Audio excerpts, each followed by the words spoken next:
job done. When it come to crunch time, I'm awesome. 3 seconds on the clock, you can call me. In my hands is where the ball be, nigga, I'm clutch. Clutch, clutch, clutch, yeah, nigga, I'm clutch.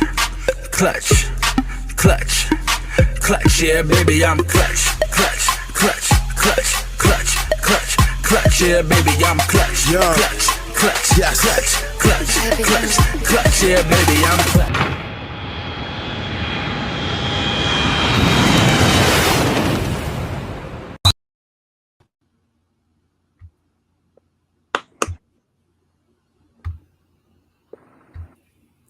Yo. Happy Monday.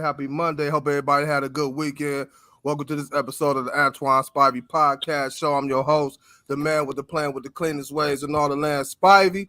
And I got with me down left corner, y'all right corner, however y'all looking at it. Dar in the building. Was good, brother. What's happening, world? Not much. How was your weekend? Oh, man, it was beautiful, man. A little bit of rest, a little bit of action, a little bit of work, work hard, play hard. That's what's up.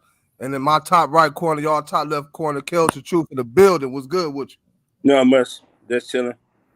How was your weekend? It was good. I mean, spent some time with the kid. They made me some rigatoni, trying to get me fat again. So I'm all right. That's what's up. And down on my bottom right, y'all bottom left, Big Peacock in the building. What's good, man? Long time. I know what's going on, man. Not much. How you been? How's your weekend? It was good, eventful. Turned back the clock a little bit. Was out there playing kickball with all the other fathers and the kids, so I'm a little sore right now. Yeah, we ain't young no more, man. We ain't young no more. Everybody thought this day was good. Oh yeah, definitely. That's what's up. I want to go see that new Bad Boy movie. How was it? I liked it. Yeah, it was nice. I liked it too. It was nice. I can't complain about it at all. Nah, I think they always show out on Bad Boys, man. I think they're gonna make another one though, but I think so too. Yeah. 105. Hey, what? 105. It's $1 billion franchise. Why not? Yeah, not even just that, but I think, cause man, they keep letting the sun off, man. Like you can't play spoiler. We can't do the spoiler, man. We can't do the spoiler. You're right. We can't do the spoiler. They gotta go see it, man. They gotta go pay that $25 like we did. I paid the $25. I paid the free. We had free movie tickets. So went up to the silver spot. But yeah, we ain't gonna get no spoilers, man. Y'all just gotta go check it out, man. It is a good movie though. What'd you say, Kills? They already saw the script. You saw the movie? No, I said I saw the script. I already know what's gonna happen. It's easy. Man. With that being said, man, y'all don't forget. Get started, man. We ain't dealing with Kells today, bro. Right. On Facebook, y'all like, follow, share the page. Also, subscribe to the YouTube channel and also to the Signature Series Network. With that being said, man, we about to get this started, man. NBA Finals Game 5 tonight. Dallas snuck out a win. Game 4. I ain't gonna say snuck out. Beat them down. Game 4, which I think was a throwaway game for the Celtics, but nevertheless.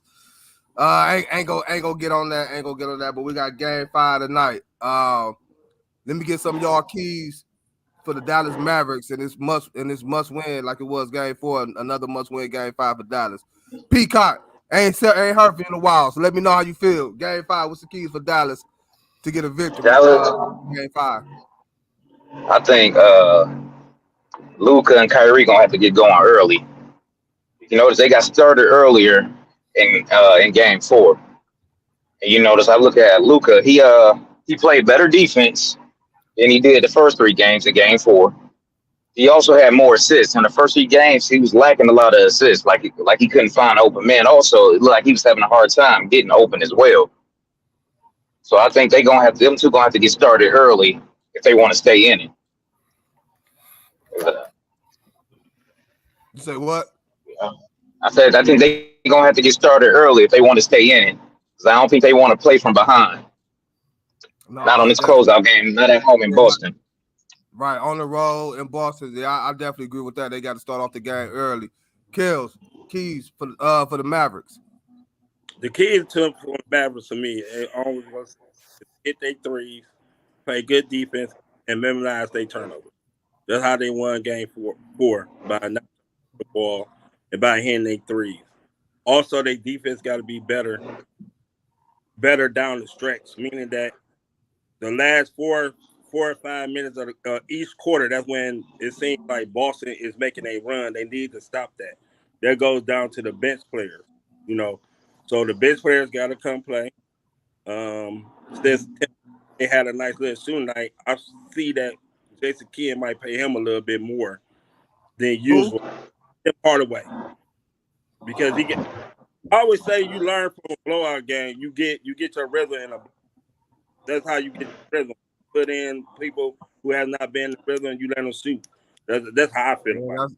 That's also the reason why Tim Hardaway got some action, because it was a blowout. But nevertheless, go ahead. Right. So he wasn't shooting the ball well, but he got to see that the ball came in the hoop, and he could get a little bit more confidence in his shot.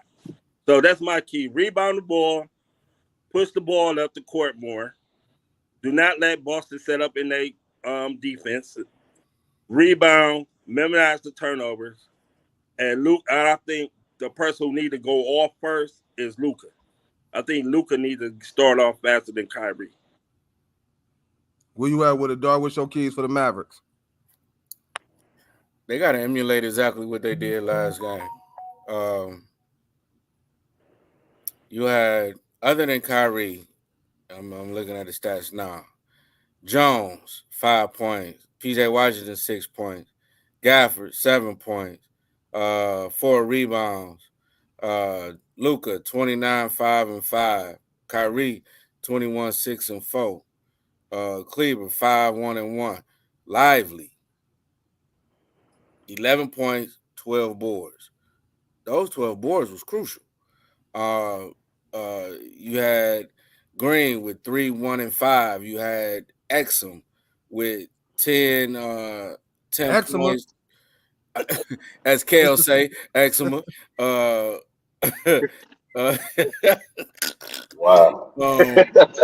10 points, 2 rebounds. You had Hardy with 5 points, 4, and 3. Hardaway, 15, 1 and 3.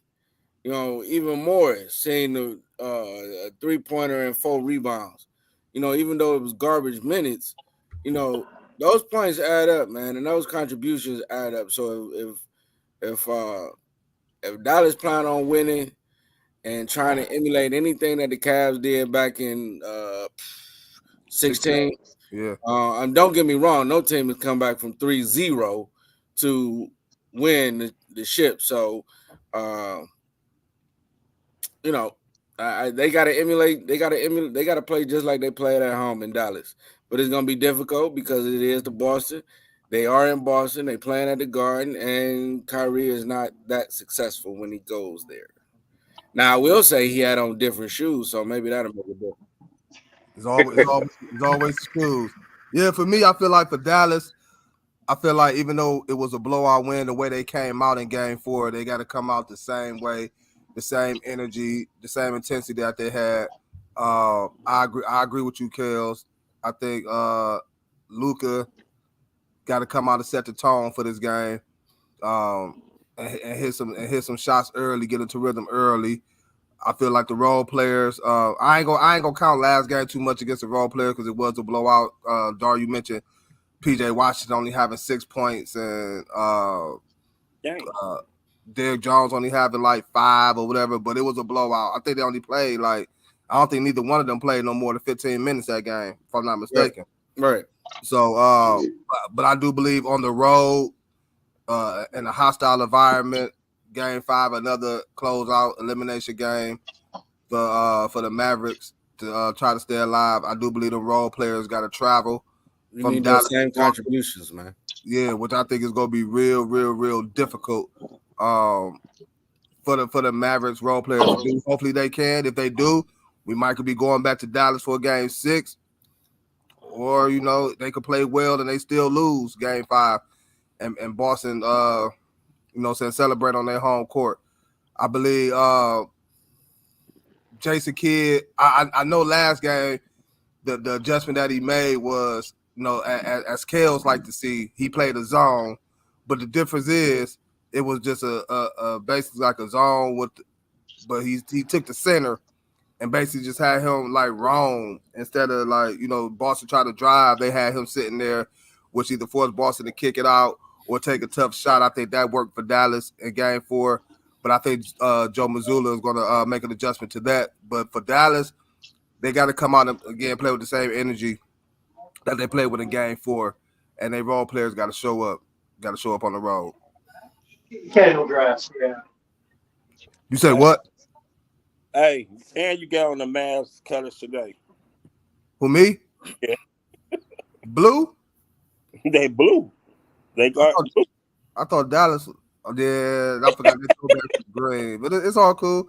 Hopefully, this blue will bring them the wrong look, not the good look. Bring them the wrong look. But good luck. bring them the wrong look. They in Boston. I think it's gonna be tough. Dar, do you think Luka got to come near a triple double in order for Dallas to win this game?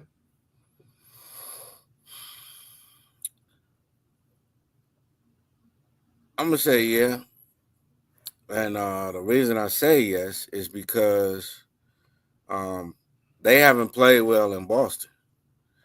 The first 2 games was proof in the pudding. Luka had a triple double and they still lost. I think he dropped almost 50 that game. 50. No, it was about he dropped almost 40. He dropped he's at 35 that game.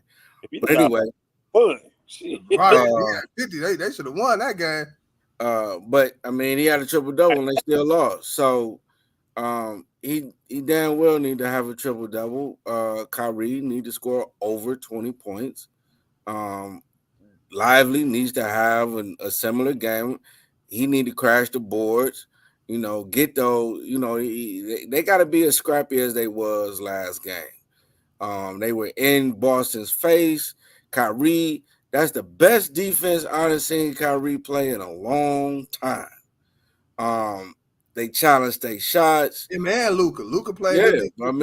Yeah, they were everywhere. And they was in those guys' face. They made the shots difficult. Even they wide open shots they couldn't hit. So I don't expect Boston to completely drop off the map with hitting their threes or they wide open shots, but Dallas gonna have to make it real tough for him, and Luka's gonna have to lead the way. He's the face of the team, and he's definitely gonna have to lead the way. Peacock, what type of game do you need from Derek Lively and Daniel Gafford this game? Do they gotta duplicate what they did last game, or give you even more for Dallas to sneak out a win in Boston? Yeah, I think they're gonna have to do a little more. Just for the fact that I think Boston laid down early. Once they got down by double digits, it's kind of like they just said, okay. The tip happens. It's kind of like they just, I ain't gonna say gave up, but they kind of just like laid down. I don't think they're gonna do that same thing this time around. So third quarter, they was waving the white flag. Man, they was waving the white flag in the second quarter. I want to say second quarter. The second quarter, it was like they was like, okay. Right. Go ahead, Peacock. No, I was saying it's like they just okay, we gonna take it at home. They almost didn't want to waste their energy at that point. Like they didn't want to fight to get back in the game. So I think they gonna stay in it this one. And if Dallas get out of there, I think it's still gonna be a close one if Dallas get out. Kills.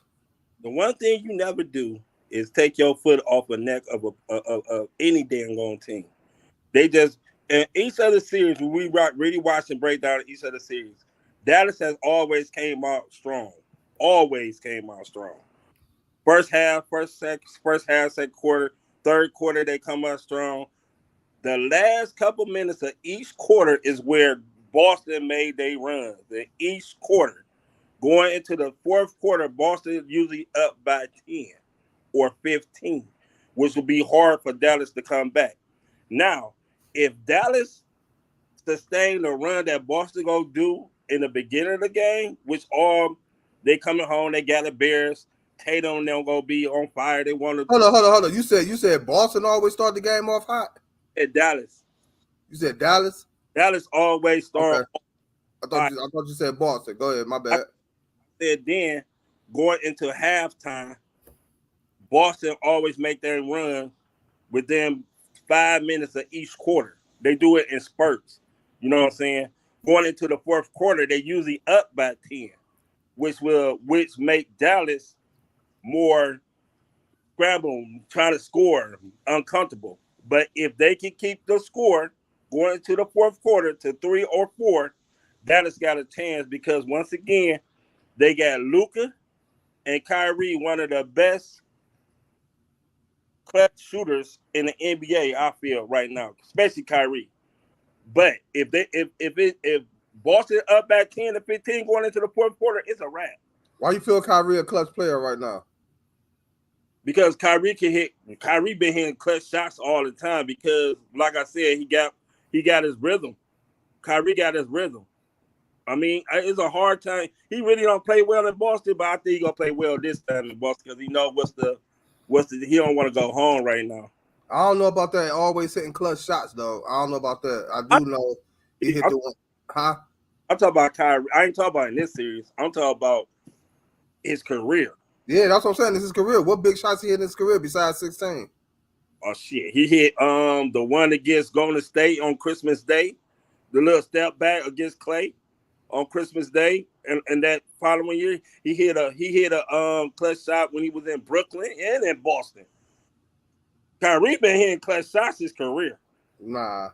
I give you the two against Golden State Christmas Day and the finals, but I can't remember Kyrie. Shit, he barely played in Brooklyn. Right, he didn't want to But he hit clutch shot in Brooklyn. He hit clutch shots everywhere he go. What clutch shot he hit in Brooklyn? He hit a clutch shot.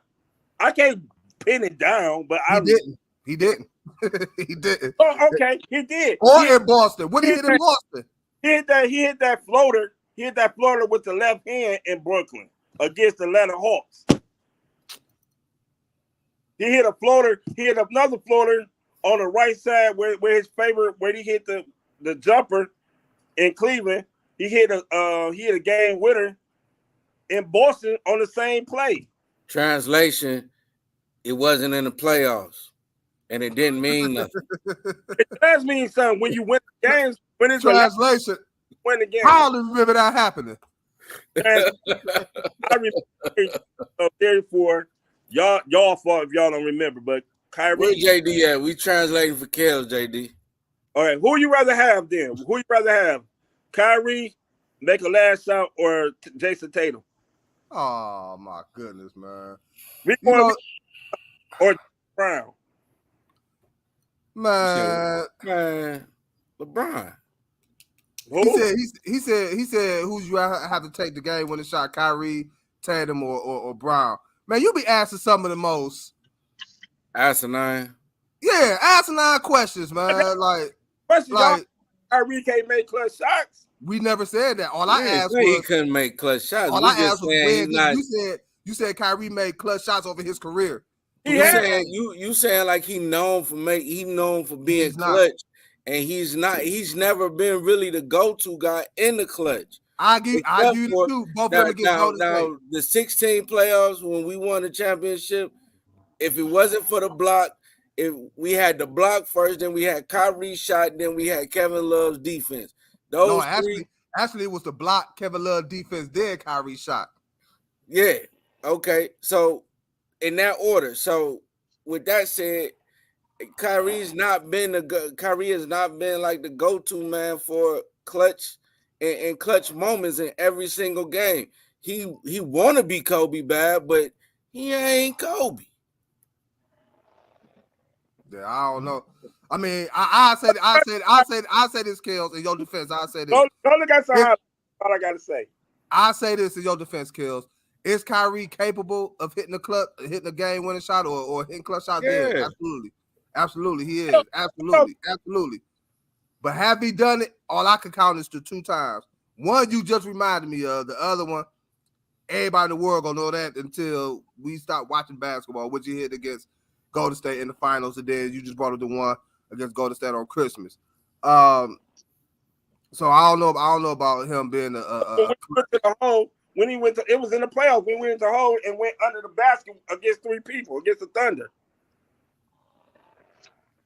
this year. Yes, Man, I ain't talking about no. I'm talking about. we talk about clutch shots, right? See, you know, when you ask Okay, Kels so a what's question, your okay? So you gotta be real. Here we specific when you go. ask Kels a What's question. your Kels? What's your definition of a clutch shot or a clutch? 7 shoot? minutes left in the fourth quarter. He hit a layup like you just said. No, when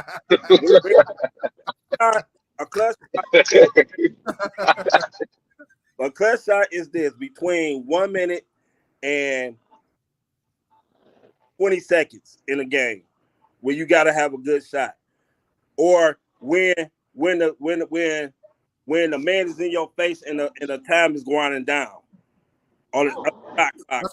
That's called a tough shot. The call, but I'm talking about when you down by 2 and you need it. You know what I'm saying?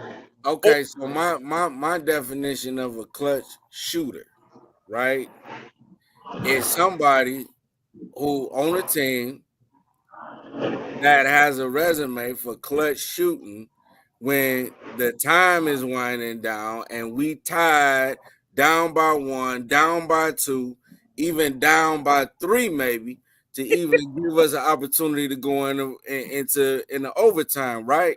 So now I'm talking about between 0.5 to those 20 seconds. 0.5. No. That's the clutch I'm talking about. I'm not talking about no minute. A minute left. You got 4 different possessions in a minute, man. See, dog, I was on your side until you hit me with the 0.5 seconds. 10 with the 0.5 seconds. I mean, I'm just saying, man, between you know what I'm saying? Like, I'm just saying, man, like 5 seconds and between 5 seconds and 20 seconds. I'm not counting that minute or above because you got too many. I'm talking about last possession, bro. But you got to also think, though, it's hard. Last possession. Last possession. I get the last possession. Who am I going to? Who is my go-to to shoot that clutch shot? Time out in 2016. In 2016, Kyrie made that shot with a minute or something. About 56, 59 and seconds. We had how many times did the ball go up and down the court? And how many times did the ball go up and down the court after that shot? Then on top of that, how many times did we have to hold our breath that Golden State wasn't gonna make? Now what you just said, Dar, what you just said, as great as what you said 5 seconds ago. Great what you said, but what you just said now nullifies all of that. That's not clutch to me, bro. Look, his shot a minute 30 seconds 2016. We had to hold our breath 2 times. The defense, and then they came back down because LeBron missed the free throw. We had to stop them again. So I mean, I'm just saying that's not clutch shooting to me. Clutch shooting is at the end of the game when the game is on the line. You looking at game on the line. That's clutch shooting. Game winners. You like game. That's clutch shooting. It's difference between game winners and that's clutch shooting. No matter how you look at it, that's clutch shooting. Let me ask you a question. You're not giving nobody else another possession, bro. Let me ask you a question. They count so Matt Strus is a clutch shooter because he hit a half court. He hit a half court buzzer beater. He just threw the ball up. So is that clutch shooter? I'm not saying he no clutch shooter because of a buzzer beater. I'm not saying that. Like 0.5 seconds. I'm saying we on a team, right? Let's fall on the team. We got somebody else. Let's say we got JD. Okay. Right? Spivey is known for clutch shooting. Last few seconds of the game, that's who you want the ball. You want the ball in his hands because he's gonna make the proper decision and he's gonna take the proper shot. What else is wrong on this one? What's up, cuz? Okay, then all right. That's clutch shooting to me. I'm not simply saying game winners, but game tires, keep putting us in position to win. That's clutch shooting. Not with a minute and a half left, and the ball is gonna change possessions 3 times before that minute and a half, it's gone. Because now I got to go back and play defense 2 more times, especially if somebody if my teammate miss a shot coming back down the court. Come on, man, that's not clutch to me, bro. Hold up. Didn't we just say in 2016 Kyrie was the clutch shot and they had 2 possessions? Why did everybody go to Kobe? Why was Kobe called the clutch? Kobe called a gun. He wasn't clutch. What game winner did Kobe wasn't clutch? What game? Okay, by your definition, what game winner did Kobe do? Oh, What game winner that you know? Hey, man. oh, Hey, Kels. Hey, name it. Or because you can't. Never happened. Because it never happened. It never happened. Kobe never had any game winners. Kobe never had any game winners. Kobe was never dependable in the clutch in the last few seconds of the game. Now you asking 2 different things, dog. You asking for a game winner and a clutch person. No, I'm saying Kobe wasn't clutch. Dude, man, everybody in the NBA said Kobe wasn't clutch like that. Kobe got his name because he was a mamba. He was feared. Now I'm about to tell somebody who clutch. DeMar DeRozan. That's a clutch shooter. He might shot the ball. In the clutch, but it always went boing. Where you at, Peacock? I see you laugh. Where you at with it? I definitely think Kobe was a clutch shooter. I mean, Kobe, he was more than just a gun. He was the go-to. When they needed something done, when they needed it done, they put the ball in his hands. Yeah. To me, that indicates that he was a clutch shooter. If they putting the ball in your hands, they putting the ball in your hands for a reason.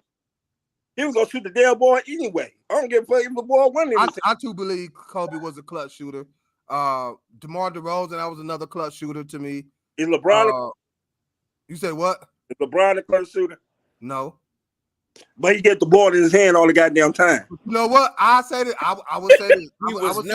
He was not. He got Stephen A. Smith used to grill him. LeBron hit some clutch shots though. He didn't hit some clutch shots.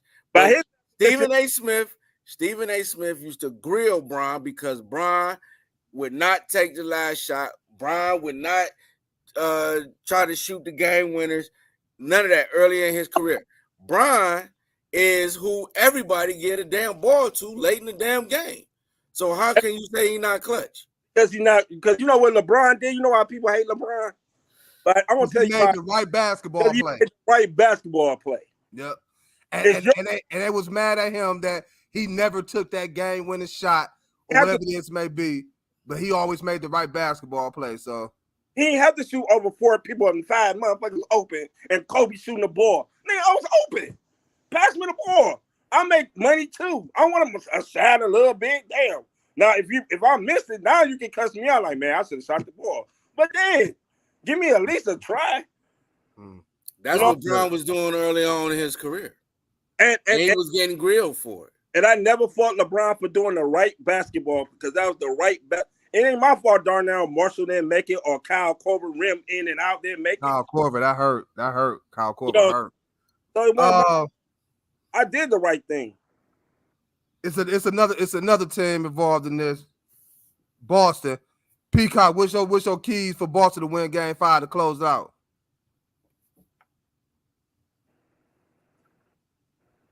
We can't hear you. Can you hear me? Mic check 1. Check 1. The signal might be bad. Unmute your mic. Unmute your mic, Peacock.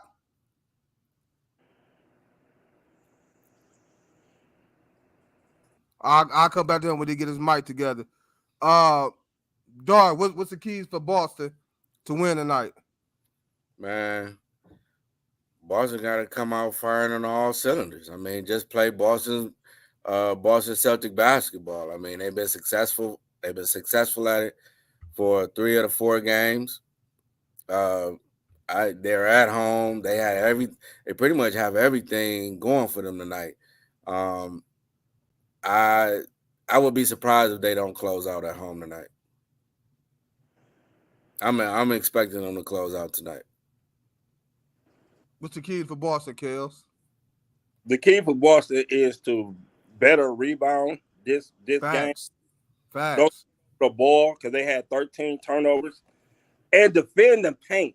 I've been saying this since game one. Boston has been outpointed, if that's a word, outpointed in the paint the whole series. I think except for game 2, the game that Chris Porzingis played. This game, you said what? Outpointed? You mean outscored in the paint? Same damn thing. No, it ain't. Translation kills, baby. Translation kills. No, it ain't, man. But it said points in the paint. That's what it says. Points in the paint. It don't say scoring in the paint. He said outpointed, man. It said points in the paint. G, where you at, man? G, where you at?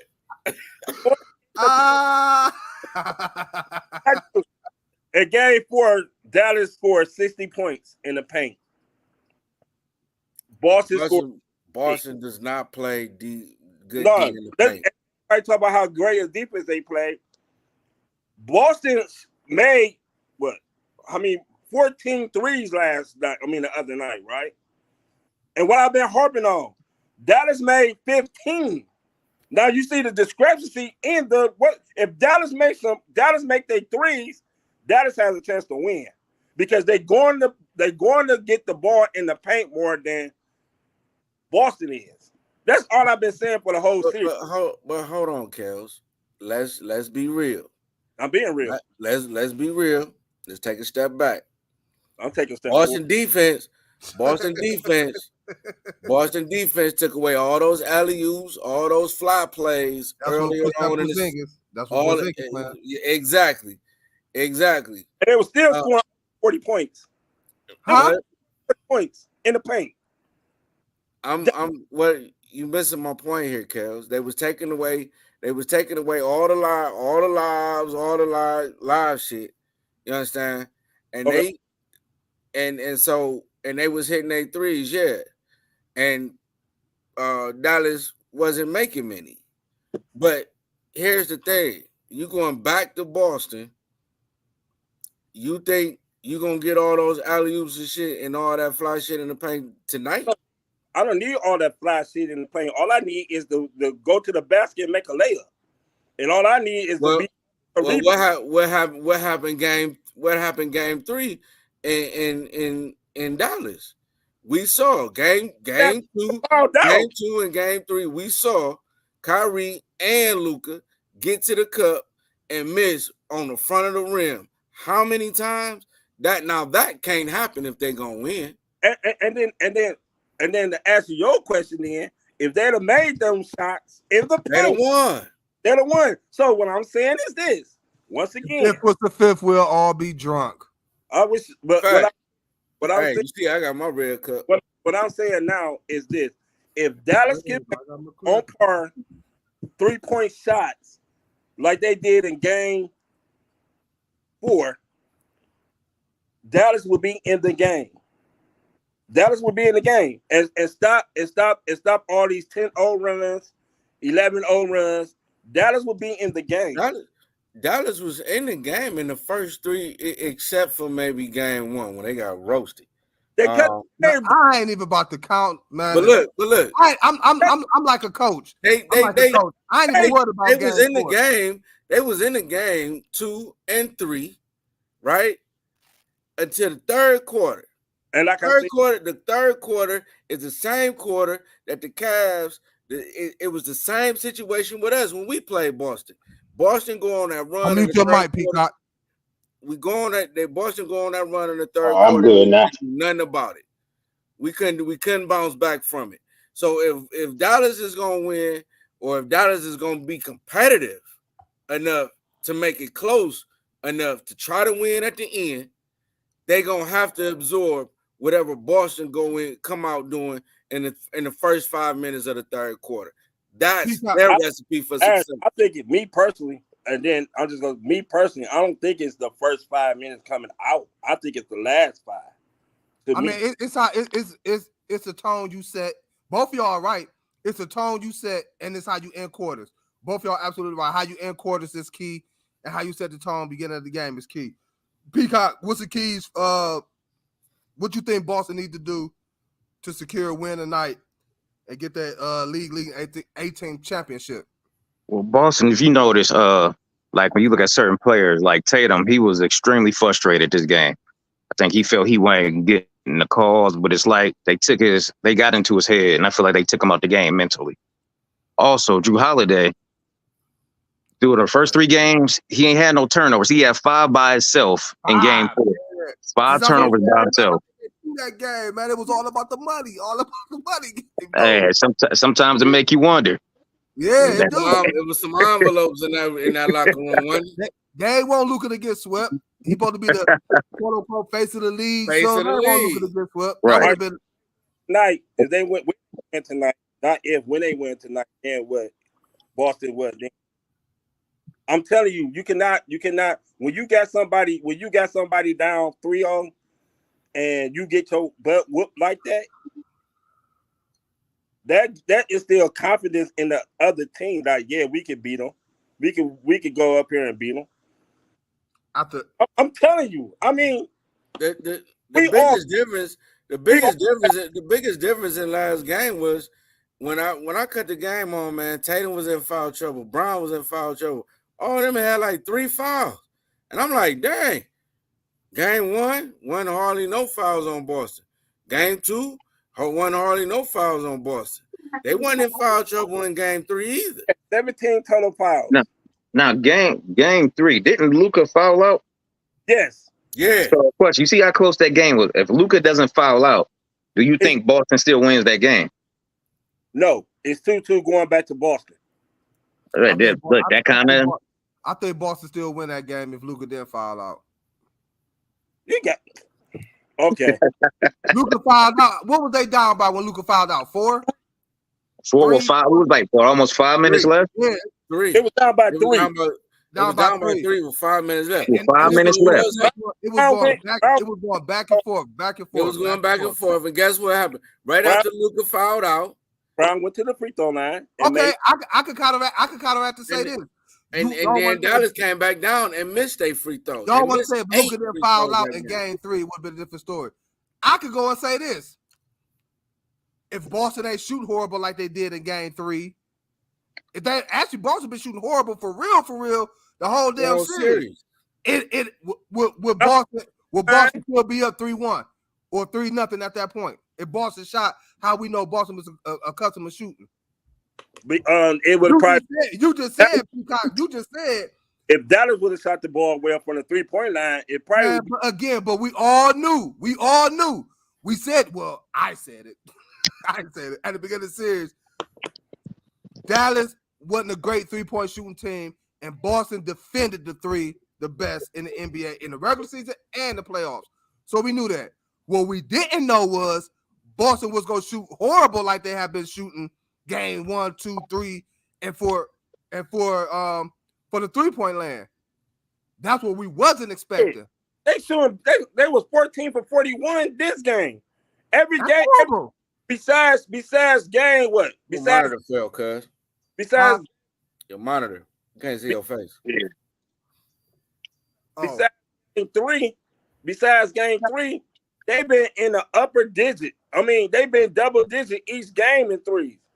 The only poor shooting game they had in the 3-point line was game 3 when they went 10 for 40 something. They were 14 or 41. 14 or 41 is good to you? What? That what? I write it down. That's what, 34, 35? They missed 30. They missed 27 3-point shots, bro. See, that was 16 or 43. So how many is that? 27? Missed shots. They missed. Hold up. So 14 or 41 was good. That was good. That was good shooting for 3-point land. Any team who's shooting over between 38 and 40% for 3-point line is a good shooter. 14 or 40. You got 41 shots at 3-pointers, and you only made 14. That's good. Shit. That's okay. I forgot. That's 34%. Kale's a mediocrity. 14. Type person. I forgot. What? That's 34%, Kels. And 34% is the NBA average for a free throw from a 3-point shooting team. That ain't good. 34% in the NBA, ain't no team is shooting over 40% from threes. Maybe Boston. They're the only one because they're the number one. And by you just saying that makes my point. So if Boston was making their threes like they should, game 1, 2, 3, would it still be a 3-1? Games 1, 2, 3, and 4, would Boston still be a 3-1? Even with Dallas not, even with Luka fouling out, would Boston still be a 3-1 if they was hitting their threes? Even if Luka fouled out, if they was hitting their threes. Let's say they went up to 45% on the threes. Right? Let's say they went up to 45% on the 3-point shots. You talking what? You talking about 12 to 16 more points, correct? Right. Which means the series should be over.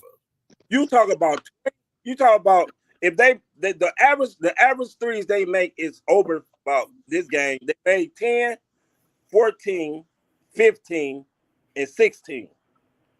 Like you already say, they shoot the 3-point. They shoot 43 threes a night. You said 10, 14, 15, 16, right?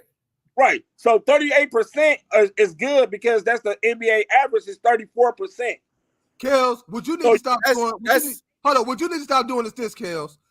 I notice every time. I don't care if it's what you're talking about now. I don't care if it's about this fantasy bull crap. You got to stop with this.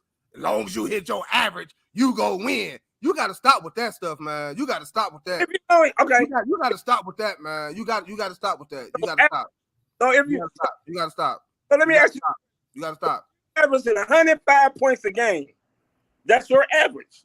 105 points a game to win the game. Now you positive. So if you don't hit your 105, you think you're gonna win the game? So what happened if you play somebody that average 107 points a game? If they hit that 107 points a game, you lose. So that means you got to be better than average. You got to be better than your average. What's the name? He said it wrong. I said to help you win, you have to at least hit your average. Who said it wrong? And then anything over that is good. That's what you just said. That ain't what you just said. I said if you hit your average, you have a chance to win. That's what I said. And I asked you what happened to somebody average 107 points. Then they hit their average and they had a chance to win, right? If you said a person, if they average 105 points, they gonna win. They should win. So if they play somebody that average 107 points, then what? Hey, we're gonna solve this right now.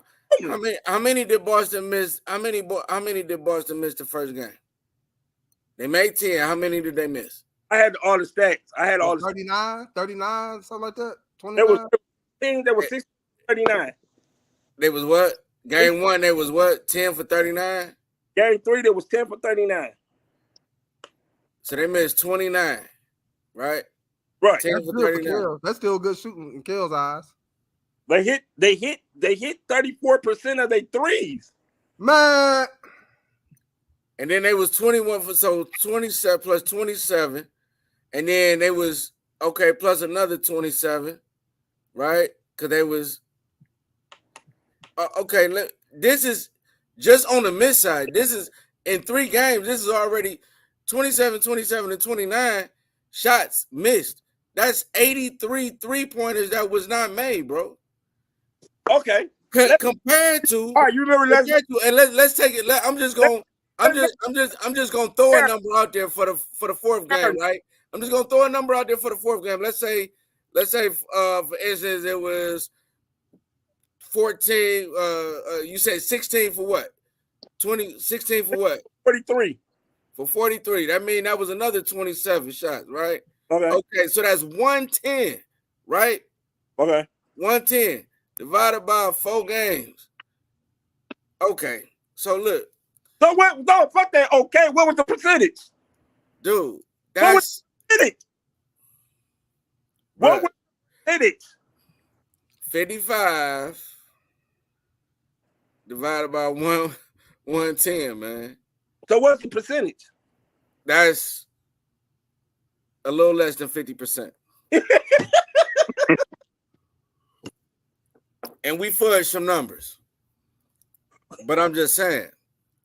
So you had 10 plus, wait a minute, you had 10 plus 16. Man, all that shit is some bullshit because if you shoot 16, if you 16 or if you 10 to 39 from the 3-point land, that's horrible ass fucking shooting. Okay. I don't give a fuck how you look at it. That is horrible shooting from the three-point land, especially from a team. If this was the Golden State Warriors, we'd be saying that's horrible. That's horrible. True. That's horrible. If this was True. Golden State, that's horrible. Steph Curry having an That's off. horrible. He had a Steph horrible Curry game. having an off playoff. What Steph average from three for his career? What is up with you in this average, man? Like, it's horrible shooting. It's horrible shooting, Kale. You cannot shoot. You cannot sit up here and tell me you shot 10 or 39 from three-point land, and that's a good shooting day because you feel like, oh, that's 32%. They shot horrible. That is horrible. From this, I'm just gonna put it like this: you take 16 points, 16 threes made, 14 threes made, 10 and 11 threes made. Right? You go up against a team who made 6 for 27, 9 for 27, or whatever, and you put them points in. Who gonna win the game? Boston. Regardless of they shooting, right? You say what? Because they made more 3-point shots. That still don't mean they shot good from three-point land, Kale. I don't care. I don't care if Dallas went out here and made 10 threes. I mean, Boston made 10 threes and Dallas made 6. I don't care about that. Boston still shot horrible from three-point land. I don't care because they shot 4 more three-pointers than Dallas or made 4 more three-pointers. They still shot horrible. Okay, they shot horrible. But I bet you would take those 16 threes over 9. I don't. Of course, I take 16 over 9 any day. No, but if I'm shooting 16 or 44, that is horrible. You know where they shooting horrible from? They shooting horrible from the 2-point line. Man, That now you can say they shooting horrible from the 2-point line. they shooting horrible. Period. And they still finding ways to I'm win. gonna have to look up their average because they average.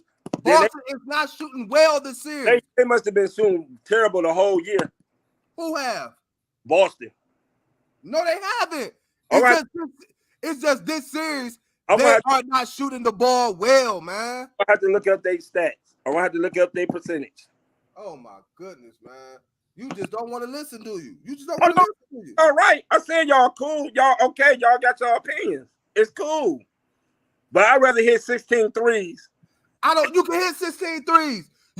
Listen, you keep sitting up here trying to you keep sitting up here trying to justify the fact because they hit 16 threes. Only thing that we are saying is they shot 16 for 43.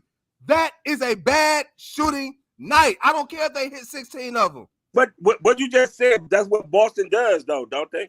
And that's horrible. They shoot threes. You tell me a time during the regular season. Boston was shooting out of a 5-game spurt, 16 to 43 for three-point land, 10 to 39 for three-point land. It wasn't happening. I don't believe that happening. I don't believe they were shooting 24 for 20, 43. Or Boston's season average percentage from the field this season, 48.7%, almost 50%. From the 3-point? I ain't say from 3-point. They're 48.7% from the field. Okay. Right? If the point is, Kels, if Boston is shooting 10 for 27, 10 for 40 from 3, that's horrible. That's horrible because that's 30%. I don't care. That's almost 20% below. That's almost 20% below their season average. Not just on threes, but overall statistics. I don't care if Boston hit 10 threes and Dallas hit 7, and they made 3 more three-pointers than Dallas. 10 for 39 is shooting horrible. That's horrible shooting. We're gonna disagree to agree. So Kale, you cannot, man. Listen, you really can't be sitting up here telling me this. This is what I mean by sometimes you don't listen. You cannot sit up here and tell me 10 to 39 is a good shooting percentage. 10 to 39 is not a good percentage. Okay, that's all we said. But you keep talking about because they hit 10 and Dallas hit 3. So what? All we saying is They shot horrible. All we saying is they shot horrible. Okay, but don't nobody care because they shot 3 more 3-pointers than Dallas, and Dallas only made Dallas went 9 for 24, and Boston went 10 for 39. All we saying is for Boston's sake, the way they shot the ball all season for 3-point land, what they are shooting. That was the field goal percentage. He never gave the 3-point percentage. The 3-point percentage, I just pulled it up. What is it? 38.8% for the season. Okay, they 38.8%, right? Over the 82 game season. That's their average. And but it still don't mean that so that's 16 that a 16 for 41 is good shooting. So that's not. It's not consistent. So is that shitty then? 38% point line is bad. You say what? 38.8% for 3-point line as a team is bad. As a team or as an individual? That's as a team. I'm talking about that's as a team. That's a team. I'm not talking about an individual. As a team. The Knicks shot 36.9. The Warriors shot 38%. The Pistons 34.8. Lakers 37.7. The whole NBA pretty much shot under 40% from 3. What I'm saying is Boston is shooting below that in his finals from 3. In his finals, they are shooting a lesser percent of that. So what I'm saying to you is, y'all keep up here saying if Luka fouled out, if Luka didn't foul out, Boston, Dallas would have won. If Dallas would have made the 8 free throws in one game, you were saying they would have won. And all I'm saying is, if Boston would be hitting their shots like they did in the regular season, we wouldn't be talking about this right now. We wouldn't be talking about this series. We'd be talking about some football right now. This series would be over with.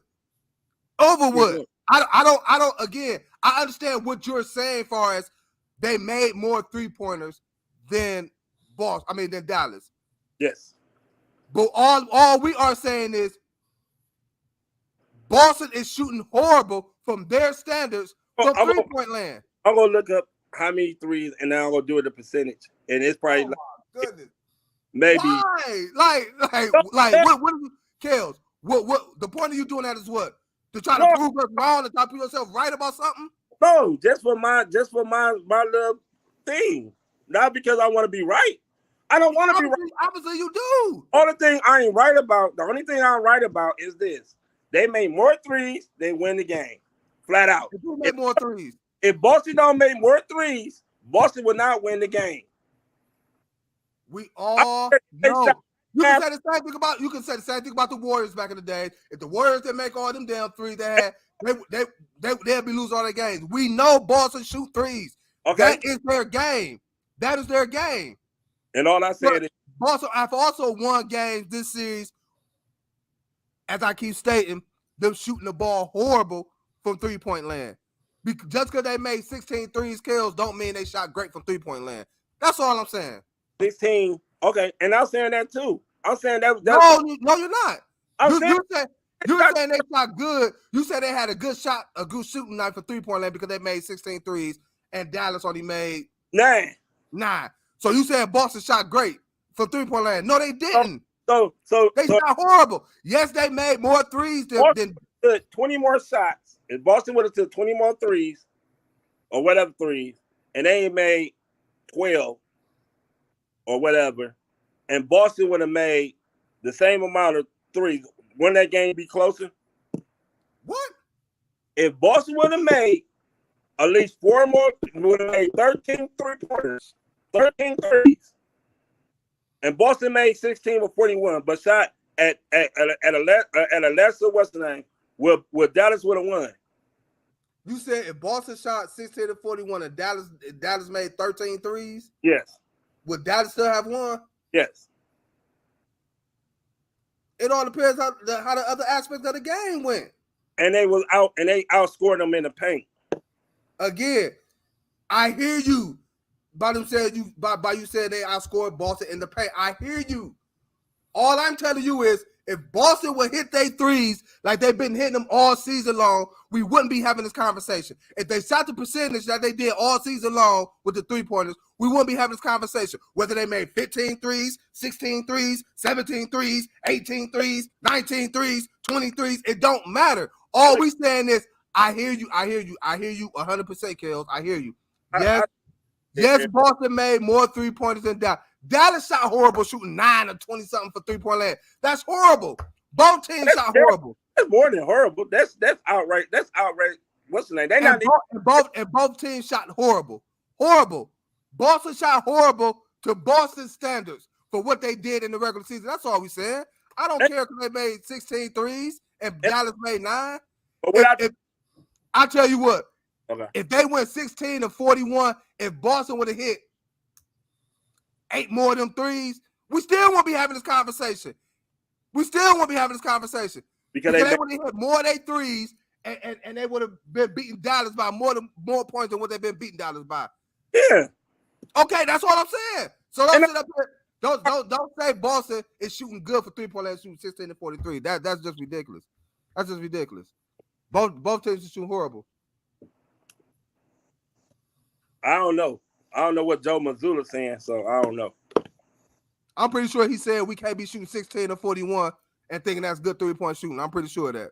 I'm pretty sure that's what he said. Like, I don't give a damn about that's 33, 34%. I don't give a damn about that. That is a horrible shooting night. 16 to 41 is a horrible shooting That's night. Like if you go 5 for 16. And what? Baseball. Is that terrible? 5 for 16 in baseball? Yeah. First of all, you're not gonna get up 16 chances in baseball, unless you play a whole bunch of innings. Unless they back around 8, 9 times. Second of all, I'm not saying it. Second of all, one for three, 2 for 4, 2 for 5, stuff like that. That's considered pretty decent in baseball. That is. Baseball is the only game. Baseball is the only sport where you could bat 250, 275, 285, 300. You know what I'm saying? 30%, which is considered an F. You know what I mean? In grade school, but you could actually bat that and get a $700 million contract. Yeah. Baseball is different. How they do they contract because you hitting 40 damn home runs. You say what? You hitting 40 damn home runs. You ain't getting no $700 million contract because you only batting 265. Oh no, you're not getting no $700 million contract by 265. But I have seen players get paid batting 295, 301. I have seen players get paid for that. Yeah, definitely get 95, 301 in baseball. Yeah, you don't think that's good? No, that's good. Okay, that's good. Shoot, Quan for the Guardians, he done upped his batting average to 370 over the last few games. Oh, that's excellent. 370 is excellent. I thought it was at 394. That's even better. That's even better. Last I heard, it was 370. Game 5 predictions. Who y'all got tonight? I got Boston closing it out. I got Boston at home, man. I don't think the Mavs is going. I don't think the Mavs got enough firepower to come out and replicate what they did in Game 4. On the road at that, yeah. Kills, I already know you got Dallas, right? Still, until the fat lady is singing by the end of the fourth quarter, I'm still going with my pick. I'm still going with. Fair enough. Dar, you got Boston. Oh, we lost Peacock, I see. I got Boston. Kills, you got Dallas. Before we get up out of here, man, our Cavs ain't got no head coach yet. I know they probably still searching, but I got a quick question for y'all. Quick answer, quick question. Is the Cavaliers coaching job an attractive job right now? Go ahead, Dar. I don't think so. I think. I think you let Bickerstaff walk to appease Donovan Mitchell or whomever, or whatever the case may have been. But this man has worked his ass off to get a team a real young team to the first round of the playoffs last season, and then to the conference semifinals this year. And his I think he had a 5-year contract. In 4 years, he was able to do that. I get it, everybody. That's wanted Bickerstaff out, but again, the Cavs have not had any continuity at head coach. He was here 4 years. That's continuity. No, the hell it's not. So 4 years is not a long time. Let me ask you a question: Is Popovich still the head coach of San Antonio? That's different. Had Bickerstaff with an five NBA titles. Look, man. Have Popovich have Bickerstaff coach? I said this when everybody was calling for Bickerstaff's head. I said, "Who you gonna go get? Who you gonna go get?" I go get James Barone, Atkins. The question is the Cavs coaching job attractive? You said no, and why? No, it's not. I don't feel it is because of the simple fact we're turning over at head coach. After 4 years, we haven't signed Donovan Mitchell to an extension yet, so that's still up in the air. No moves haven't been made on our roster yet. You can't make no moves. You can't make no moves yet. Free agency period hasn't started since the final. So I mean, I just don't think it. I don't think it's attractive. All right, I think it's attractive for the simple fact because you got Donovan Mitchell, you got Mobley, you got Allen, you got Garland. If Garland plays is still here, we don't know what's gonna happen in the moves after they did it. You have a superstar, a supposed superstar here. Anybody would love to come coach the Cavaliers right now. Why do you think Burrell and Atkins and all these other players are trying to go? They're not forming to go out in LA. They're not saying, "Oh, I want to go to LA to coach." Right. You know what I'm saying? Because LA only got who? AD and LeBron, which is about to retire in a little bit. I'm just saying.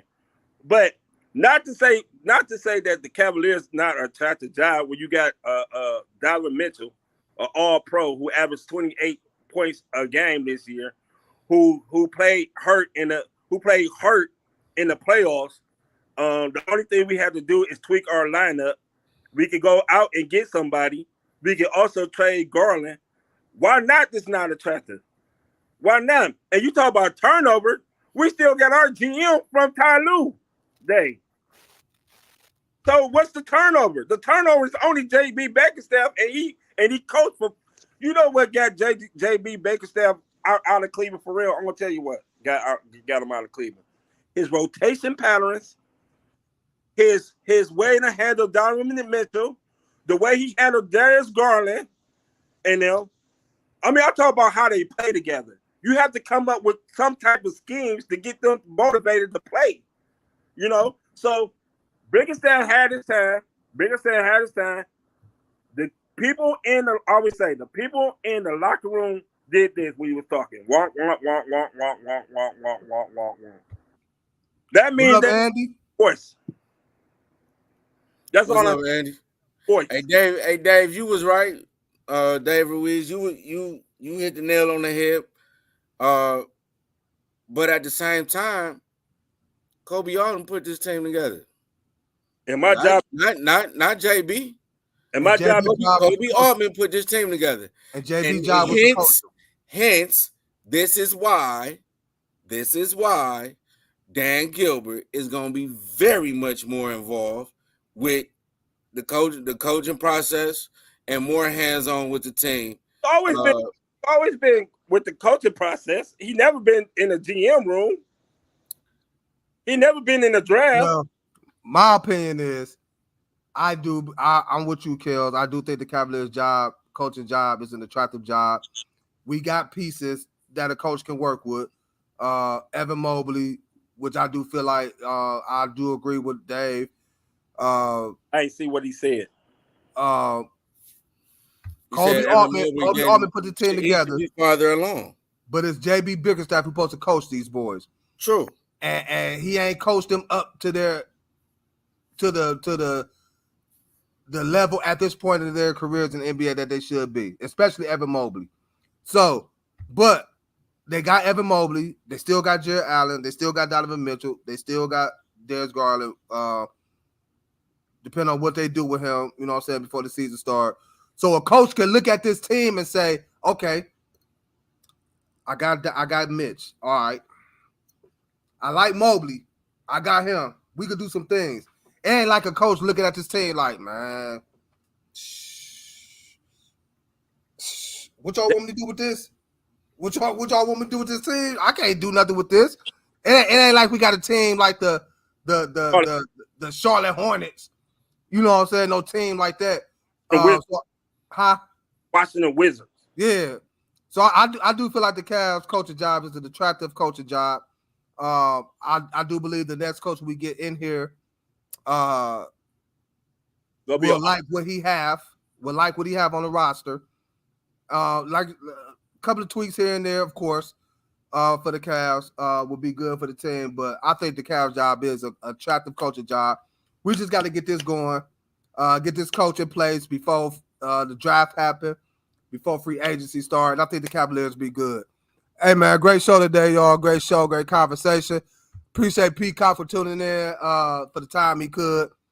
Y'all don't forget, y'all like what y'all heard. As usual, subscribe to the YouTube channel. Let me ask y'all something real quick. Network. Man. Also on Facebook, like, share, follow the page. What's up?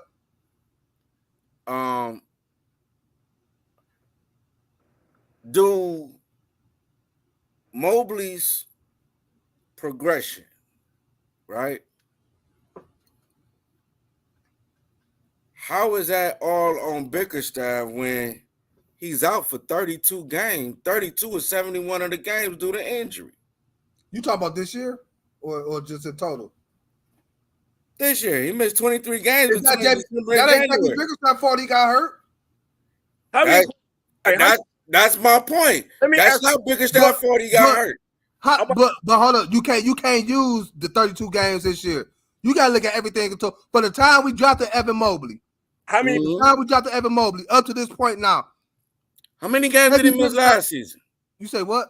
How many games did he miss last season? Again. How many games did he miss the season before that? Again, when he is playing. What my point is, injury also affects being out for an extended period of time also affects your progression. How many games did Victor Wembanyama miss this year? 7. I don't know. I didn't follow him too much this year. He missed quite a few games this year. But guess what? Pop still coached him up to the point he got Defensive Player of the Year. Yep. Rookie of the Year. Yep. Rookie of the Year. He was coached while he was playing. JB Bickerstaff, from the time he got his hands on Evan Mobley up until this season, have not got Evan Mobley over that hump that Evan Mobley should have been at. Hell, when Evan Mobley's coming out of college, they was looking at him like, shit, he got the body of a Kevin Durant. You know what I'm saying? He got them capabilities. He haven't reached them. And that come from coaching. And a scheme about how you get him the ball. There's a lot of ways you can get a big man the ball. And at the end of the day, it all boils down to coaching. At the end of the day. It's the coach. Huh? We're going to continue this one. Huh? We're going to continue this one because Evan Mobley in the paint, getting the ball, please. He bobbles it every damn time when he need to just go up strong. Because he's not stronger in the upper body. Whose fault is that? He need to be working out and taking some inshore then. That ain't coaching. That ain't coaching. That's player development. But also you got to remember Evan Mobley. You need to hit the weights. But listen, you also got to remember Evan Mobley only 22, bro. He's still growing into his body. He playing with grown men. He playing and the best thing that Evan Mobley got from with him is that he can play defense. His offense will come, but his offense will come later. but he still can play defense. That's why I'm in the book and saying, fuck it, put him at the 5 and maybe get some, try to get He don't like the 5. Who? He liked the 5 when he went there and he scored them damn 35 points, didn't he? When in that playoff game, when he hit that 35, didn't he? Like that shit didn't he? He don't like. Get your look. He'd rather stand out there and shoot threes like Darius Garland. In the weight room, I have his ass in the weight room right now. I have him doing low posts. I have him shooting free throws. I have him shooting threes. And then when the season come in, he'll be ready. Yeah, all that. Again, all that boils out the coaching, man. All that boils out the coaching, man. JB Bickerstaff should have did a better job on developing these players. I'm eager to see who come here, and I'm eager to see what they do. His whole staff. I'm eager to see what they do. What you mean by you eager to see what they do? I'm eager to see what they do because I can't fathom the thought of going from just being in the playoffs to not even making it next season. So whoever comes in. So you saying do a terrible job that we ain't gonna even make the playoffs with Donovan Mitchell? What I'm saying is I can't fathom the thought that whoever comes in and coach the Cavs, we was just at the playoffs player with the conference semis with Boston. Of course. The goal don't stop, bro. We need to be there. So let me get this straight. We need to be there or farther next year. So I was about to say, so let me get this straight. Yep. So we need to be there. We need to be right there or farther next year. Ain't no regressing. You can't say that, man. Ain't no regressing. If a new coach comes in here, you bring in a whole new coach, a whole new staff, people that's gonna get Mobley together, people that's gonna put the team together. No, ain't so all this supposed to happen in a year. Hey man. Hey, this is what you need. I'm gonna just flat out say that's what you get for 5. JB was good. Come on, man. JB was good for one thing, that he had his team prepared and playing defense. His offense, we can score nothing. What we need is an offensive-minded person who gonna bring in a person who can teach defense. That's what we need. Wait. Don't get black. We need somebody who know how to run up. No, we can't. We burn Black. We fired him. We fired him for Ty Lue. He ain't coming back here. You know why Black got fired? Mike Brown came back. I like that. LeBron didn't like David Black. He came back and got fired again. Because it wasn't no LeBron. He did a horrible job. He did a terrible job. Now he doing a job with Sacramento, but he did. It's conference semifinals or bust for me. Sorry, you can't. Why? Sorry. See, now, I know this what a lot of Cleveland people do. You could have simply did one thing. Kept JB for your head coach and hired him. So you keep JB. So you keep. Listen, before we get up out of here, we all know organizations. Owners are gonna look at the coaches and they're gonna look at their star players. They're gonna keep their star players and get rid of them coaches. Yeah, all right. First and foremost, than anything. So in other words, you telling me let Donovan go, but keep JB, and then when he don't got Donovan, what JB gonna do? He ain't signed yet anyway. What we at least got it for next year. We at least got it from next year. Okay. Yeah, that's what I'm saying. Resign that money because what I'm saying is what really did you have? We got Donovan Mitchell for next year under contract. So what did we really have to lose by getting rid of Donovan Mitchell and then bringing in a whole new coaching staff? Come on, Donovan Mitchell and JB Bickerstaff was bumping heads. Your star player and your coach can't bump heads, and you have success in that organization. It's not going to work. One of them got to go. And as an owner, who you gonna get rid of? Right. Coach or your star player? Who bring you? I get what you're saying. I'm gonna keep my star player, but we gonna see what happens. Because see, here's the thing, like you just said, Donovan Mitchell is under contract until next year. He don't even have to sign this year. But He don't have to. He's going to He don't sign. have to. But he's going to. He don't have to. He's going to. Yeah, all right. He ain't gonna make no more. He ain't gonna make no more money going out in free agent than he can make right now. You think right. now $200 goddamn $1 million? So that's what I'm saying is that same $200 million will be sitting right there next year. No, we're not. Yeah, why wouldn't it be? Because that's a year late. That's his. Why wouldn't it be? That's his extension because he made All Pro. He made All Pro this year. He get a max on that. Yeah, I know he get a super max. 4% more. So if you don't make All Pro next year, he's not getting that 200-something million. He's not getting it. He not going. And if he go out in free agency, he gonna make $100 million less than what he gonna get with the Cavaliers. So you do the math. All I'm saying is conference semifinals or bust. Before we leave, another question. Why you think Darius Garland wanted to get traded for? Because he already know Mitchell gonna sign the contract. Again, it's the tea leaves right there. Conference semifinals or bust. You only saying that because JB Bickerstaff. Yeah. That's what I believe too. Because you can't get a whole new regime in here and expect for that regime to go far in their first year. You can't do that. You can't do that. No, these supposed. I'm paying you millions of dollars. You come in and do what I need you to do. So what, right? Listen. That's man, what y'all saying, right? Listen. It don't. Okay, saying, again, right? just like the Lakers. Take the Lakers for example. Let's just say if Hurley would have signed with them, you actually think he was gonna win that first year in LA? You actually think he was gonna win that first year in LA? And they was gonna pay him. He knew $70 million. He knew he wasn't gonna win with LA. He knew he was. That's a very smart man. He knew he wasn't about to win in LA. Okay, so if you got LeBron and AD, and you know you're not gonna win as a first year coach, I'm taking the $70 million. What makes you think a first year coach, a first year head coach at that, coming to Cleveland is supposed to go far? Exactly. Darvin Ham went to the Western Conference Finals. JB Bickerstaff never went there. And the Cavaliers have a better team than the Lakers. Sure do.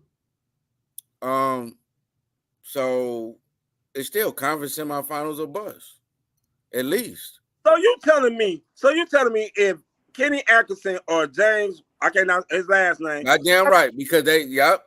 All because they fired JB Bickerstaff. Hey.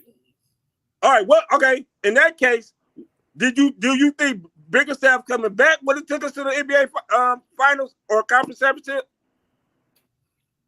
No. I think we had an opportunity. Okay. I mean everything with Let me ask you this. Let me ask you this. We go get up out of here. So you are a Kevin Stefanski fan. You like Kevin Stefanski. Let's just say they said, you know what, Stefanski, we're not bringing you back this year. We're not bringing you back. We're going to go get a whole new coach. That next coach that come in, are you going to say the same thing about him as you said with the next coach for the Cavs? He got to go this damn far, or it was a bust. Is you going to say that about the Browns? Damn right. So the Browns got to win that division, go to the second round, go to the Super Bowl. You go, listen, man. Listen, bro. Regardless, I get all the schematics of the player, coach not getting along, running. I get all that, right? But as an owner, I got a coach right here that done worked with these dudes for the last 4 years and some change. We just bring Donovan on, and okay, yeah, there's gonna be some head button. That's me. We are okay. Let's try to handle this in the off season and see if we could come to a median. Because you do for a supermax, bro. And if I get rid of this coach right here and we just went to the conference semifinals, what am I guaranteed to do next year? I'm trying to go further. I'm trying to go further and deeper next year. Everybody know you're gonna sign the supermax this year. I got to get rid of Garland. I got to get rid of some more. I got to switch up. Come on, man. So I'm switching up my whole coaching staff.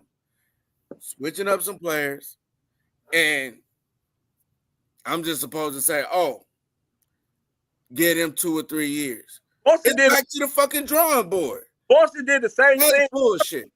The Celtics did it the same. I don't know what happened to Kells, but no. Because Kells about to say some dumb stuff. You can't. Y'all was saying the same thing about Caleb Williams. You know what I'm saying? You didn't have confidence in Caleb Williams for whatever reason because he was a rookie. Even though he got Keaton Allen as a receiver, DJ Moore as a receiver. We gonna see. I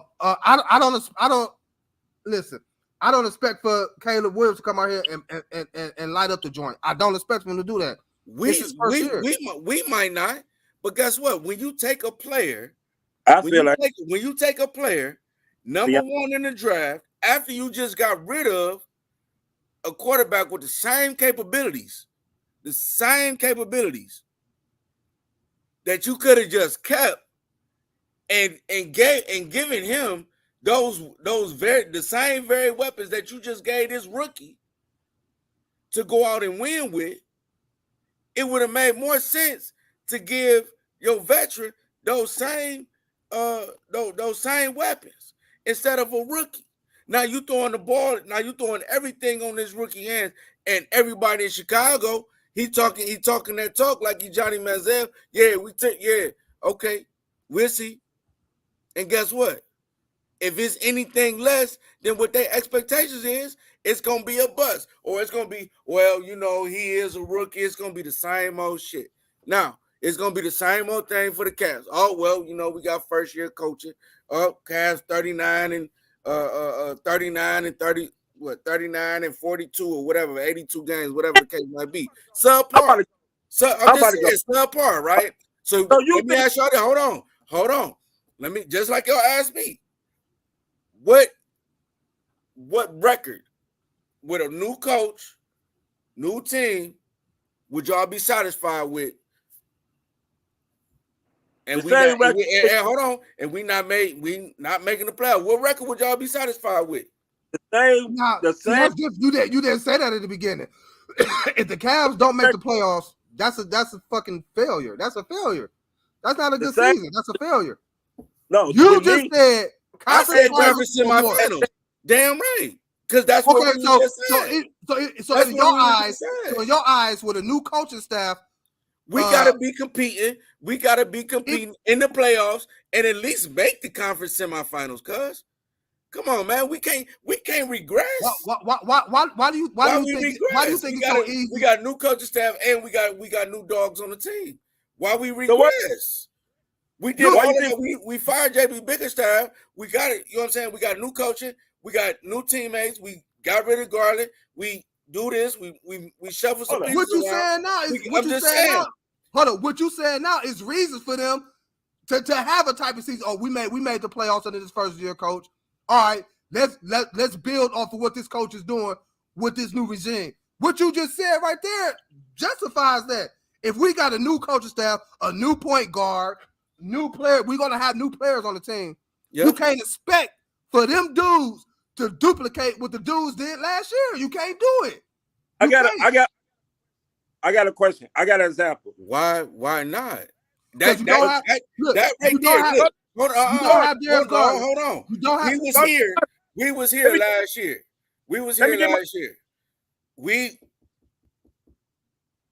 Come on. Let me give my example. Hold on. Because you already got that. You got Donovan Mitchell with the experience. You got Evan Mobley. We probably gonna keep him. That's experience. Who else we keeping on the team? That's other experience. Who all went to the semi-conference finals against Boston. So now, you mean to tell me we get to the playoffs and we get thrown out in the first round, and that's supposed to be good enough? No. Okay, I'm about to give you an example. Brad Stevens went down and got Emil Udoka, right? Right? His name is Emil Udoka, but go ahead. That man too. Translation for Cavs. Emil had that little run in with Neil Long, right? He gets fired and get placed by John Mazzulla. John Mazzulla, the first year coach, they went to the finals in the conference finals. their first year. So what you saying is this. But guess what? No, Joe Kel, Mazzulla, that situation don't even compare. That Yes, it situation ain't even. That situation ain't JB Bickerstaff's situation. But guess Yes, what? it Guess what?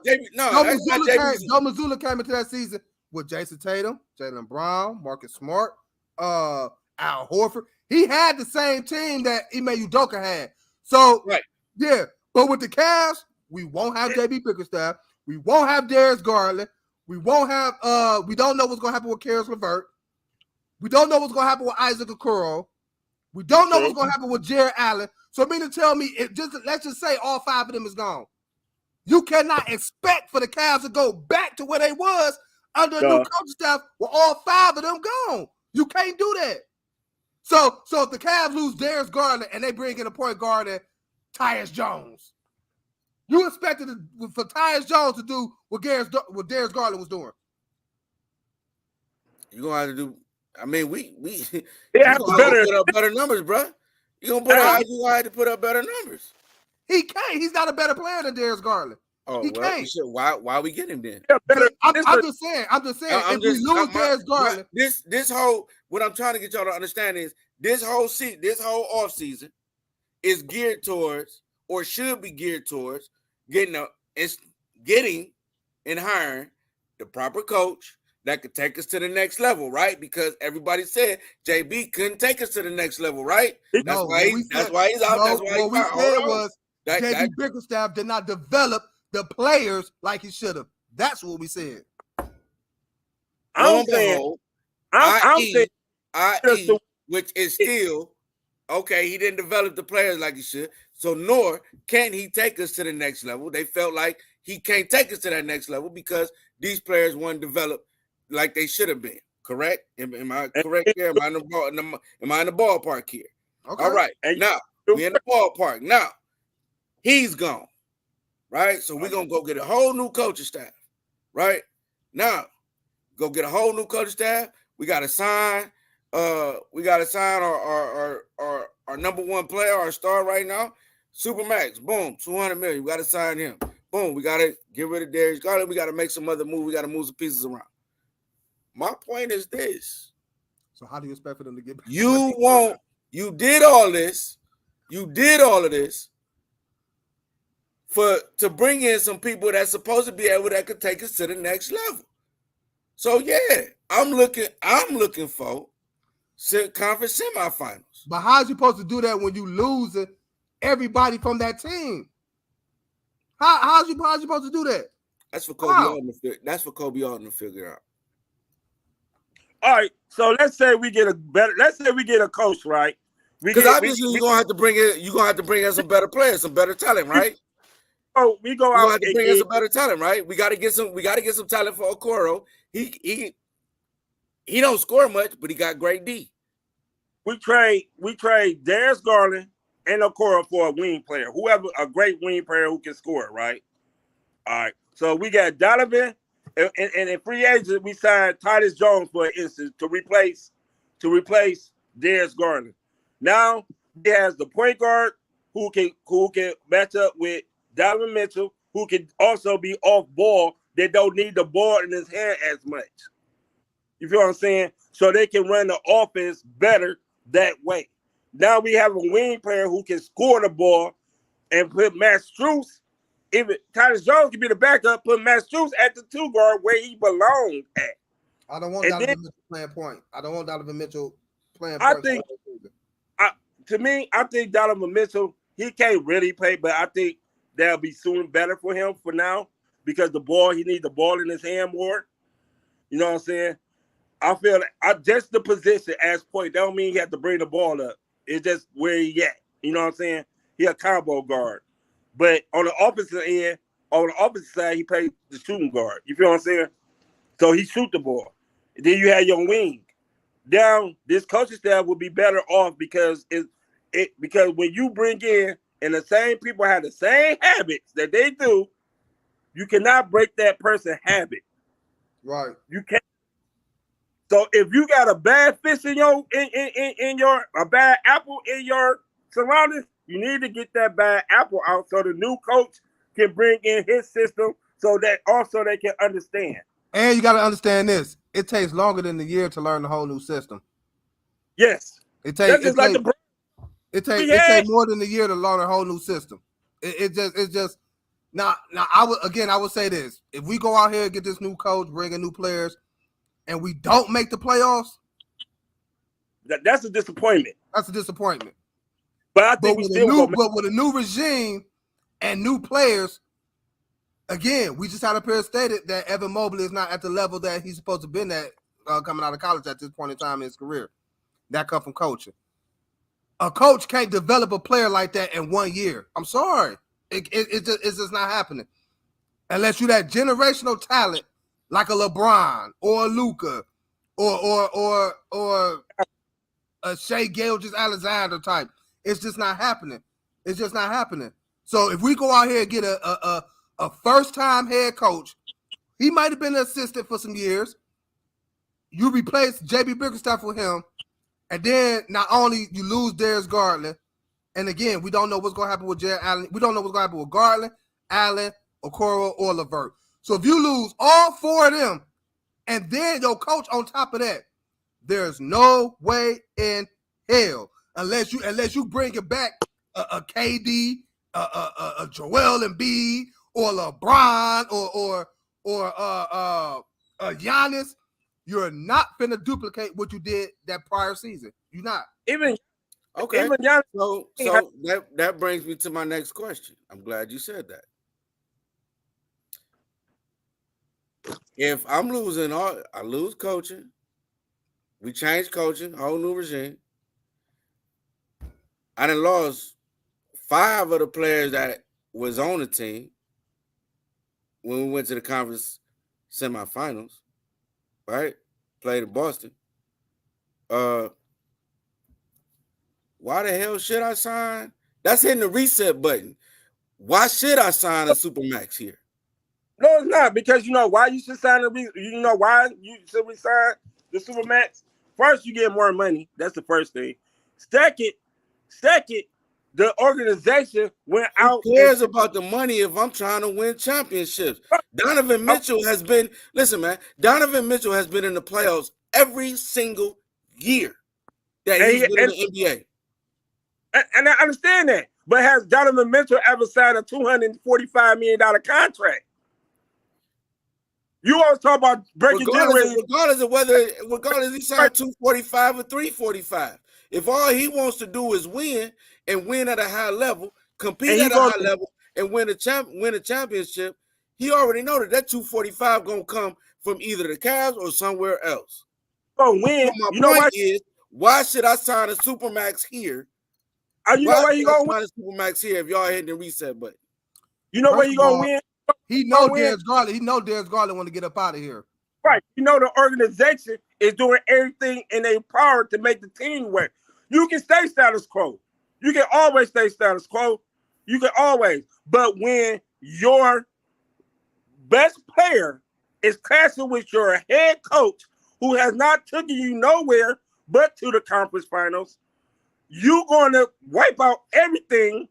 The conference semis, you gonna wipe out everything. And let me add this. Let me add this big caveat. Barely got to the conference finals. I mean the conference semifinals. You had a tough time against Orlando, Mosley, and the Orlando Magic. Okay, but here's the thing. The reality of it is, yeah, we barely got there, but we did get there, and we haven't been in the playoffs nor to the conference semifinals, since Bron left. So that's 7-8 years, right? So you really think J.B. Bickerstaff made that big of a difference in Cleveland? You really think he could take us to the promised land? You really think so? I didn't say that. So you just want to keep on the be status quo then? Yeah. What? So you'll be the first person come on the set and be like, man, damn, I should have got rid of J.B. Bickerstaff because he's doing the same stupid shit he was doing before. You'll be that one. Hold up, man. Hold on. Don't get me wrong. I get that he had rotation issues. I get Oh, that it's he had, you know what I'm saying, probably some different, you know what I'm saying, him and Donovan Mitchell had different ideas. But at the same time, when you going to improve a roster and build around a player, you're hitting, like it or not, I don't care how much you give Donovan Mitchell 545 for all I care. You're hitting the reset button because you bringing in players. Number one, he ain't played with. Number two, we ain't got the same coaching staff.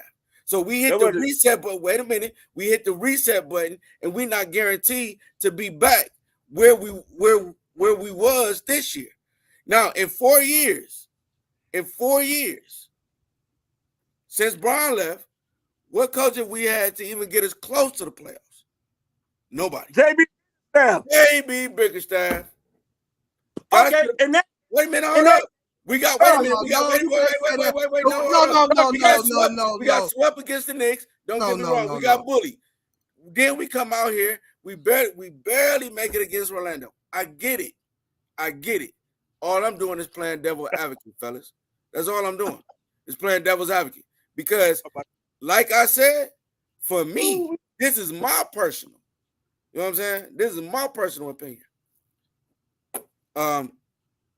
Conference semifinals, or it's a disappointing season. so okay. My question. Even if it's going to the semifinals, if that's our standard, that's disappointment. If that's all you're looking for us to get to, that's a disappointment. I'm just saying if conference semifinals or better next year. You can't say that. Y'all saying it can't happen within a year. All right, well, guess what? I guess we all gonna be sitting there like that. Every time we turn on the podcast, man, the Cavs took another L. Yeah, they got blew out by OKC, and every team seems to be a lot better than them boys right now. But so let me ask this: if JB came back and that same shit happened, what would you be saying? I wouldn't come back. Why would I come? Why would I come back to you firing me? No, I'm saying that they never fired JB Bickerstaff. Okay. And that same shit happened you just said, then what? We get blew out by OKC. We don't make it to nothing but the conference, the same place we made it this year. Then what? I get it. It'll feel like a disappointment. But at the same time, shit, you got a coach who's been here for 4 years. You and Donovan can work on y'all personalities and the offseason. Who the hell are we gonna bring in? Okay, all right, man. Atkinson, or the other guy, whoever these first-time coaches are. Remember the Browns made the playoffs, First-time head coaches. Evan Stefanski. All right. Remember when the Browns went to the playoffs with Baker Mayfield, right? Right. They made it. Kevin Stefanski. Yep. They won a playoff game. They made it to the right. Yep. So, next season, what happened? Status quo with Baker Mayfield as quarterback, and then next season, what happened? Then we got Deshaun Watson. What have we done lately? If you want to be like a Bernie Bickerstaff fan, you know that's how the Browns were with Baker Mayfield. We 2-4. We two out of the 4 seasons we was we 11-5 and made the playoffs. 11-6 was our best year. 11-6. All right, 2 out of the 4 seasons with Kevin Stefanski, we made the playoffs. Playoff game with Baker Mayfield. Okay. One with Baker Mayfield and one with 5 different quarterbacks. Okay, so what I'm saying, they had that stay with Baker Mayfield. Since you want to stay with Baker Mayfield played himself out of Cleveland. I keep telling you this. And JB Bickerstaff coached himself out of Cleveland. Same thing. Yeah, okay. Same thing. All right. Thing. Hey, fellas, we definitely gonna pick this conversation back up, man. I think Cuz don't need to go sip a cup of coffee real quick. No, man, I'm just keeping it 150. I'm just keeping it 150. Real talk. We are, in all actuality, in reality, we are hitting the reset button on the coaching. Okay. Right? Okay. So he now can't get the job done. That's fine. We bringing in new coaching staff to cater to Donovan Mitchell. We got to get some players in here that's going to want to play with Donovan Mitchell. But this season, we was at conference semis. Yeah, and we lost. What we look like next year? And we lost at 4 and 5. Whatever Again, we lost. If we don't make the playoffs next year with this new coach, depending on how the roster looking, we don't know none of that yet. But I'm just gonna start with the new coach. If we don't make the playoffs, let's just say we bring back what we got now. Let's just say, hypothetically speaking, that happened, and we don't make the playoffs. It's a failure. It's a failure. Especially if that don't mean it was coaching. That don't mean it was coaching. That means it don't mean. I'm gonna have to put that one on. If we got the same players that this year going into next season, and the new coach come in, and we don't make the playoffs, that's on coaching, Kales. But I'm just saying is this. What I'm saying is this. Ain't no way around that one. New coaches always get a year before it's a disappointment. They always get that 1 year. Every new coach, new coach. Excuse my language. Bullshit. David Black didn't even get half a season, bro. Who? Black didn't even get half a season. David Black was coaching one of the greatest goddamn basketball players in history. You wrong with that one, Kels. You wrong with that one. Like I feel like if a coach comes into a situation where he got the same roster as the previous season, the exact same roster, you're a new coach, you got to at least get us back to the playoffs. You got to at least get us back to the playoffs. If you don't get us back to the playoffs, that's a failure, dude. Oh, no, it's a failure. It's a failure, don't get me wrong. But once again, every new regime do one of two things. They clean out all the old people they don't want. True. So if I'm coaching a new system and you still get your bad habits, you know what I'm saying? That don't mean my coaching was failing. Your bad habits was fucking me up. To a certain degree, it was your coaching because that's your job. That's your job to not have them keep doing them bad habits. All right, So, again, great conversation, man. We definitely gonna have to pick this conversation back up. Definitely gonna have to pick it back up. Appreciate the network for letting us roll this long. Appreciate the network for letting us roll this long. Yeah. Appreciate it. Again, with that being said, follow us on Facebook. Follow us, like, share, subscribe. Follow, like, and share on Facebook. Subscribe to the YouTube channel. Subscribe to the Signature Series Network. And as usual, you can catch me. You can find me on social media, Antoine Spivey, on Facebook, and at the Inside Scoop on YouTube and the Signature Series Network. And you can also find Dar on Facebook. Garcia's Linton, and then on Instagram is Mr. Linton 2U. There you go. And Kels, he'll tell you on the next show. Appreciate everybody for tuning in, man. Again, as I always say, y'all stay safe out here, man. Keep them eyes over them antennas up. There you go. To next show. I got a call Wednesday. We'll see y'all Wednesday, same time, same place. It's 8:45. I got to get to this game to get my notes together. This NBA Finals. For myself, for Dar, for Kels, we'll catch y'all Wednesday. We out of here. Deuces. Peace.